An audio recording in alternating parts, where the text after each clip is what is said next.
Bonsoir Adrien. Salut. Alors Ça Adrien va? Clouet, tu es candidat sur la première circonscription de Haute-Garonne. Vas-y. Exactement. Première circonscription de Haute-Garonne, donc à Toulouse, circonscription qui vote fort Mélenchon, 38% au premier tour de la présidentielle. C'est une circo un peu mythique, circo détenue par un député En Marche aujourd'hui, mais qui était la circonscription du clan Baudis, donc série de maires historiques à Toulouse. Donc circonscription Baudis, Pierre Baudis, Dominique Baudis, son fils, et Philippe Douste-Blazy, son successeur. Donc voilà, tu t'attaques à un bastion, pour ainsi dire. Exactement. Et les gens ont le choix, c'est 5 années avec Chloé ou 36 avec Baudis. Si on cumule. C'est un bon slogan. Ludo, à toi pour l'interview. Alors Adrien, on va faire une interview qui va commencer par un portrait, à l'issue duquel je vais t'attribuer l'équipe de Prix Bonbon va t'attribuer un qualificatif que tu devras porter fièrement à l'Assemblée. Tu me diras ce que tu en penses. Donc on est parti, et ensuite on a une série de questions, bien entendu. Donc Adrien Clouet, bonsoir. Tu es candidat dans la première circo de Haute-Garonne, département qui est cher à mon cœur. Tu as 30 ans, tu es sociologue, tu milites beaucoup et tu combats pour l'assurance chômage et la reconstruction industrielle. Et tu as deux particularités, c'est que tu es capable de faire 3 réunions de Zoom en même temps et que ton surnom c'est Kalash Clouet. Donc tu gagnes le qualificatif de député semi-automatique. Exceptionnel. Même si c'est député automatique, ça fait très En Marche, donc il faut quand même se méfier. Voilà, je pense ça, semi-automatique. Ça te va? Ça me va, j'adopte. Très bien. Alors la première question, on a un jingle, c'est la question honteuse.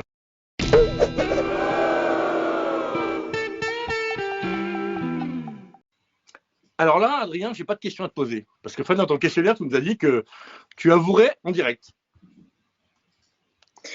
La question exacte, c'est quoi la formulation? La formulation de la question honteuse. C'était une anecdote dont tu ne voudrais pas, surtout pas qu'on connaisse l'existence, et tu nous as répondu que tu l'avouerais en direct. Elle est très compliquée celle-là, mais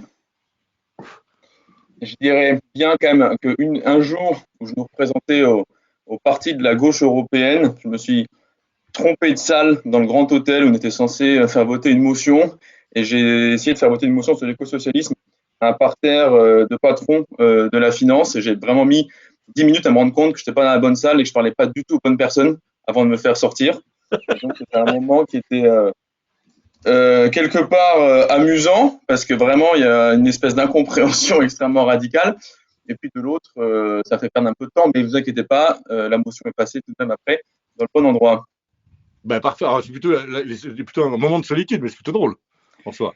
Oui, mais c'est un petit peu honteux une fois que tu as fini ton intervention et que les mecs te disent mais du coup vous êtes AXA ou Alliance? Pas mal, pas mal. Ouais, c'était pas terrible. Pas mal. Alors, seconde question, c'est la question Rousseau. Sandrine Rousseau a décidé de faire dans ses circos des assemblées citoyennes pour demander aux gens de la circo quelle loi ou mesure ils voudraient voir voter en premier. On te pose la question à toi. Au vu de ta circo et de ce que les gens te disent, quelle serait la première mesure ou loi que tu devrais faire adopter en tant que député?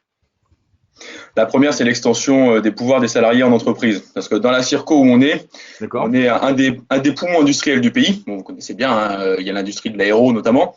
Mais cette industrie, elle a une spécificité, c'est qu'elle est construite en cascade. C'est-à-dire que tu as des niveaux de sous-traitance sur 2, 3, 4, 5 niveaux. Et en fait, tu te retrouves à avoir une infime minorité du monde du travail qui a le droit d'élire une infime minorité de représentants qui se heurtent tous les décisionnaires. Et donc, il me semble qu'une des priorités, si on veut vraiment avoir la capacité de bifurquer, la capacité de diversifier ce qu'on produit, la manière dont on le produit, la manière dont on le consomme, c'est d'inclure l'ensemble du monde du travail dans les processus de démocratie au quotidien. Donc ça, c'est ce que les gens te disent en porte-à-porte. Bah, y a plein de gens qui disent en fait on peut rien faire. Tu vois, il y a vraiment des milliers de salariés qui bossent dans le secteur de l'industrie et qui nous disent moi en fait je fais des rivets, moi en fait je fais de la fonderie et au final je n'ai aucune prise sur ce qui sort. Et je contribue à une industrie qui pose des problèmes en termes de nuisances des riveraines et des riverains, qui pose des problèmes en termes de traitement des personnes qui bossent dedans, qui pose des problèmes en termes de dépendance, parce qu'il faut bien voir que Toulouse dépend de 2 ou 3 grands produits. Par exemple, l'avion, en fait, c'est une économie quasiment de type colonial, hein, si on veut le dire très théoriquement. On dépend d'un grand produit. Et donc, il y a des milliers de gens qui bossent sur ce produit, mais qui n'ont absolument jamais leur mot à dire sur la question. D'accord. Hyper clair. Alors, je t'arrange une seconde pour répondre à Fly. Non, on n'a jamais eu de candidat aveyronais. Donc, mobilise tes candidats pour qu'ils viennent dans Prune-Bourbon. Pour l'instant, l'Aveyron n'est pas venu. Et je suis juste à côté, donc je pourrais même aller sur place s'il faut. Adrien, question suivante. C'est la question Prune et on a un jingle. Pardon, il n'était pas prêt. Hop, il est là.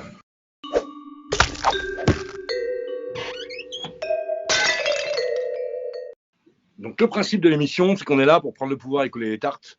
Et donc là, on va donner à toi à qui tu dois coller les tartes. Ta circo, comment elle se présente, qui tu as en face, comment ça se compose et est-ce que la Nouvelle-Union a pris derrière toi? Alors, je vais commencer par la fin. Oui, ça a pris et ça, c'est très chouette. Hein. Encore ce matin, on était au marché Arnaud Bernard et la moitié des camarades qui sont venus militer, on était 15-16, la moitié venait d'autres forces, notamment ce socialiste, Europe Écologie Les Verts, et Parti communiste. Nous, ils sont présents, ils viennent militer, ils ont des idées, ils réfléchissent, enfin, ils partagent, c'est-à-dire pas chacun dans son coin. On a vraiment une capacité à se coordonner et c'est extrêmement appréciable. Et je le note parce que je veux rendre hommage aux copains qui sont sur place et aussi aux deux candidats initiaux pour les socialistes et les Verts qui ont sans aucune hésitation apporté leur soutien, qui viennent aux réunions, qui font le travail. Après, sur la manière dont ça se présente la circo. Alors, on a, c'est une circo où il y a beaucoup de surprises, parce qu'on ne se retrouve pas du tout dans la configuration qu'on envisageait en janvier-février. Alors bon, il y a deux candidats d'extrême droite, mais bon, dans une circo toulousaine, c'est pas trop l'enjeu. Donc, je vais me concentrer sur ceux qui jouent un rôle. Il y en a trois. Le premier, c'est évidemment le candidat légitimiste de Macron, celui qui représente Emmanuel Macron, à savoir Pierre Baudis. Pierre Baudis, donc petit-fils de et fils de. Bref, bon, voilà, vous voyez. Donc, il y a Pierre Baudis qui est le candidat officiel, voilà, qui, je crois, mène campagne, mais je ne suis pas sûr. En tout cas, il m'a dit que. En tout cas, c'est lui qui est là pour LRM. Alors, après, il a un concurrent, M. Roca, qui est également sur la même ligne politique, c'est-à-dire que les deux comptent siéger dans la majorité présidentielle. D'accord. Mais l'autre est soutenu par l'alliance centriste. Voilà. Donc, bon, les candidats de droite poussent extrêmement rapidement. Et peut-être qu'il y en aura bientôt plus que d'électeurs dans la circonscription. Et après, peut-être un troisième candidat qu'il faut un peu avoir en tête pour bien comprendre ce qui se passe, c'est le candidat de Carole Delga. Donc, en fait, c'est le parti radical de gauche officiellement. Bref, il y a un candidat de Carole Delga qui est envoyé exclusivement en fait pour taper la NUP. C'est-à-dire c'est un candidat qui va uniquement pour empêcher, pour limiter le nombre de voix qui puissent se porter sur la NUP et représente une ligne politique dont la proposition exclusive est maintenir Carole Delga à la région, ça tombe bien, c'est pas le problème.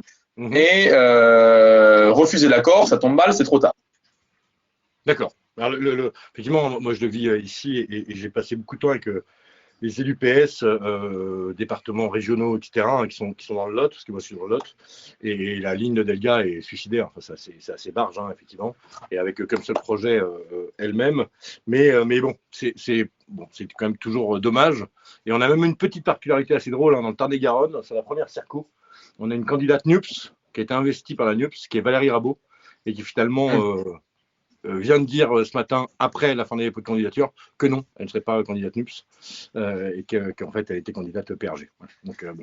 Voilà, on est dans l'Occitanie pure sous Delga, évidemment. Alors, cette émission, c'est une plateforme de service. Adrien, l'idée, c'est que tu puisses nous avertir de quoi tu as besoin et qu'on puisse t'aider. Donc, c'est vraiment la question Bourbon. De quoi tu as besoin, compétences techniques, compétences humaines, n'importe quoi, bonogation en garde du corps, bonne tire-marche pour faire des claquettes, Michel Vidal qui est un cracheur de feu remarquable, ou Pauline qui pourrait faire des livraisons de canapés, ou monter une plage à Toulouse, elle peut tout faire aussi Pauline. De quoi tu as besoin, c'est le moment de passer commande. Alors, première commande, je prendrais bien des gens capables de monter un peu techniquement une scène. Pour faire notre grand meeting de campagne, on prendrait bien un petit coup de main très pratique, opérationnel sur ce plan-là. Deuxième coup de main, si il y en a parmi vous qui sont musiciennes et musiciens, moi je suis bassiste, j'ai joué pendant assez longtemps dans des groupes de rock. Si vous voulez faire un petit jam de campagne, évidemment, vous êtes les bienvenus dans la circo pour qu'on se fasse ça. Et enfin, dernièrement, je vous enverrai demain, après-demain soir, on sort une grosse surprise, un caractère audiovisuel, et donc je compte sur vous pour la relayer. Alors ça, bien sûr. Alors sur les premiers points, sur la scène, tu as une troupe à Toulouse, moi avec qui j'ai fait un truc l'été dernier, qui est assez incroyable, qui est une troupe de drag queen, et qui ont une scène, et qui ont la sono. Donc à voir, ils sont plutôt très à gauche, ils ne sont pas politisés officiellement, mais bon, voilà, peut-être que ça peut rendre des services. Et sinon, tu veux contacter de ma part Bleu Citron, qui est une prod qui est à Toulouse, qui est la prod de Pierre-Emmanuel Barré, Blanche Gardin, etc. Qui, pareil, ont pas mal de matos, et notamment Loïc Castio, qui, lui, voulait s'engager un peu plus dans la lutte. Il a écrit un long mail il y a quelques temps. C'est un très, très bon ami, tu peux l'appeler de ma part. Je t'enverrai ses coordonnées. Et là, on est libre sur des moyens comme ça événementiels. Eux montent des événements, ils montent des festoches, etc. Donc, il y a peut-être moyen qu'ils puissent t'aider assez facilement. Eh ben, c'est bien noté. En plus, la troupe de drag queen, je vois bien, parce qu'ils animent régulièrement une soirée blind test qui est extrêmement sympathique, avec parfois des mix de chansons est-allemandes et de Britney Spears pour des soirées, mais absolument fabuleuses, dans la Circo 31.1, une raison en plus de venir donner le coup de main. Eh ben, du coup, tu vas venir de ma part en disant qu'ils ont fait une soirée à Loïlo, dans le Lot, au pied de Saint-Cyr-la-Popie l'été dernier. C'était incroyable. C'était dément. On appelle ça une soirée de rêve. Est-ce que Pauline ou Michel avait une question pour Adrien avant la question ninja? Alors moi j'ai une question tout à fait orientée, mais Pauline peut-être a une question sincère. Pauline? Moi je veux savoir ce que c'est ta question orientée. Bon, ma question orientée, est-ce qu'il y a des sujets avec l'hôpital public chez toi? Ouais, à Purpan notamment, il y a une maternité aussi qui a fermé, et on a des hébergements d'urgence en psychiatrie qui sont au quart de leur capacité et qui refoulent des gens à peu près toutes les semaines. Eh ben, tu viens de lancer un impôt, attention. La maternité est fermée. Santé. L'hôpital se meurt. Bonsoir Caroline Fiat. Voilà. Ça va pas? Salut Caro. Salut Adrien. Tu vas bien? Ouais, toi? Ben évidemment, on passe dans l'émission, on ne peut qu'aller bien. Ah bah oui, forcément. Oh, je suis un peu démago là, mais non, ça se passe bien. Ouais. Mais en même temps, c'est vrai, la psy en Haute-Garonne, c'est nimp. Il n'y a que le privé là-bas. C'est écrit dans mon rapport. Non, mais tout à fait. La Haute-Garonne et la psychiatrie, c'est nimp. C'est 90% de privé, 10% de public. Ouais. Et forcément, les cas les plus difficiles sont dans le public. Donc, autant vous dire que ça ne suscite pas l'envie. J'étais au nord de Toulouse il y a quelques temps pour une blessure à la main. J'ai passé 4h30 aux urgences et je suis reparti parce que j'en avais marre. Voilà. Et j'ai dû retourner le lendemain aux urgences de Cahors, c'est pour ça qu'il me manque une main. Voilà. Tu t'es blessé en collant, j'espère? Non, même pas. En buvant. Même pas. Incroyable. En Alors, attends, je précise quand même qu'on ne se blesse pas à la main lorsqu'on boit, parce qu'on boit des shots à la toulousaine, c'est-à-dire sans les mains. Voilà. Attention, dans cette circo, on ne peut pas se blesser à la main en buvant un coup. Ouais, alors par contre, les blessures, c'est à la lèvre et aux arcades sourcilières qu'on saigne le plus. Effectivement. Pas plus malin. Les urgences sont fermées. Est-ce que vous pouvez éviter de faire des conneries quand les urgences sont dégradées ou fermées? Oui, non, mais c'est pour l'information, pour l'élévation du niveau de conscience populaire que je préfère préciser. Pauline, est-ce que tu as une question? C'est grave si j'ai pas de question? Non, c'est pas dramatique. On va passer à la question ninja. Pauline. On va passer à la question ninja, Ludo. Pour répondre à Caro, pendant le confinement, j'étais confiné avec 5 autres personnes que je connaissais très peu et plutôt, enfin, plus jeunes que moi en tout cas. Et je faisais le vieux con, c'est-à-dire qu'ils ne pouvaient rien faire sans des gants. Même aller chercher une bûche à la cave, ils devaient mettre des gants. Parce que je leur disais, on va pas être les connards qui vont se pointer aux urgences alors qu'ils sont saturés de Covid avec une écharpe dans le doigt, s'il vous plaît. Donc on mettait des gants pour tout. Et voilà. Tu sais, non, parce que ça, c'est une vraie histoire. Mais nous, on a paniqué quand ils ont réouvert les Leroy Merlin. Il ne faut pas te dire non. Leroy Merlin, Brico Dépôt, j'en cite 3. Donnez-moi-en une troisième. Castorama. Oui, Castorama. Et quand ils ont réouvert ces magasins, moi, je bossais à l'époque là. Et franchement, nous, on s'est dit, mais qui sont cons? On est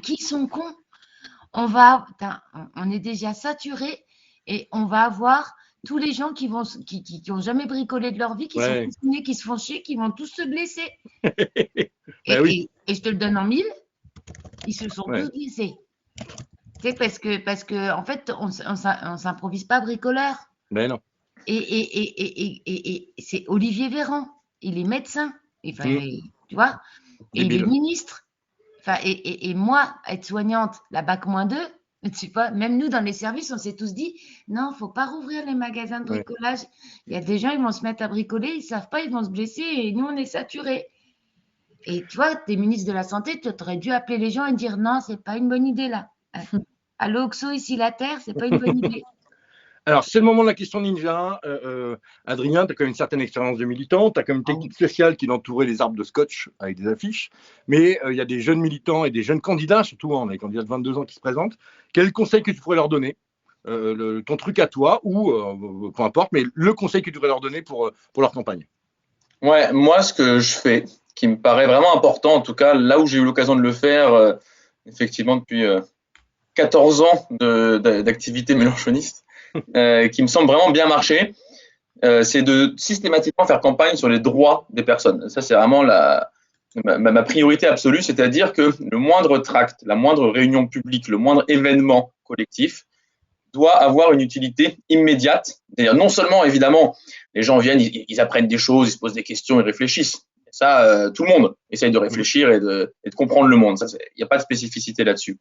En revanche, là où on doit être des gens singuliers, c'est que même quelqu'un qui vient à la réunion, qui se dit « je ne suis pas d'accord, je ne veux pas voter pour eux », doit en repartir en se disant « mais il y a quand même un truc qui m'a été utile dans cette réunion ».